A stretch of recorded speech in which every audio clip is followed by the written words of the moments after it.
Because I need a team. And ever since that day, gusto na kitang pakasalan. Kimberly Liwanag, will you be my wife?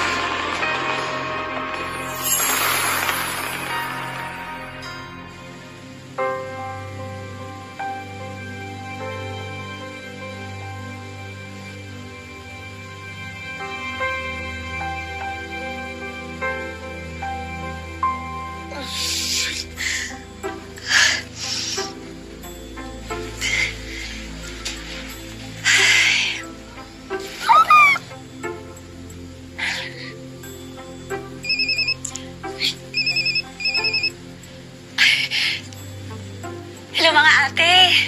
Ano na, bunsoy? Sinagot mo na ba? Ikakasal na ba ang bunsoy namin? Sagutin mo naman kami. Hindi namamatay kami ng suspense dito. Teka, sandali. Bakit ang bilis ng chika dyan? Pero yes! Ate! Oo! Nag-yes ako. Tinanggap ko.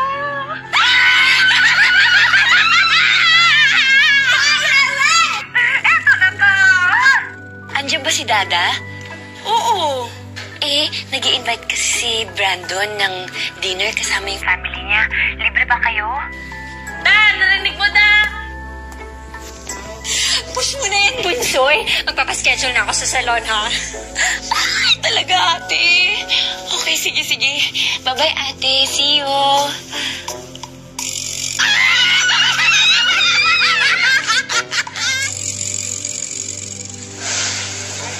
Good morning. Hey, Brandon. Good morning. Oh, Mr. Park. It's really good to see you.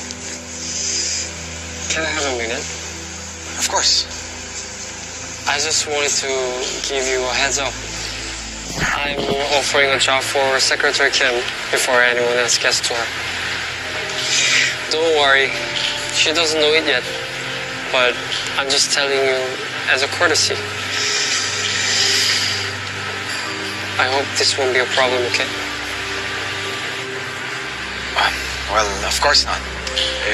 Secretary Kim is no longer with Prime Alpha, and offering a job is within your prerogative.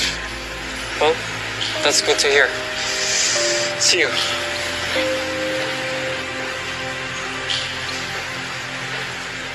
Good luck.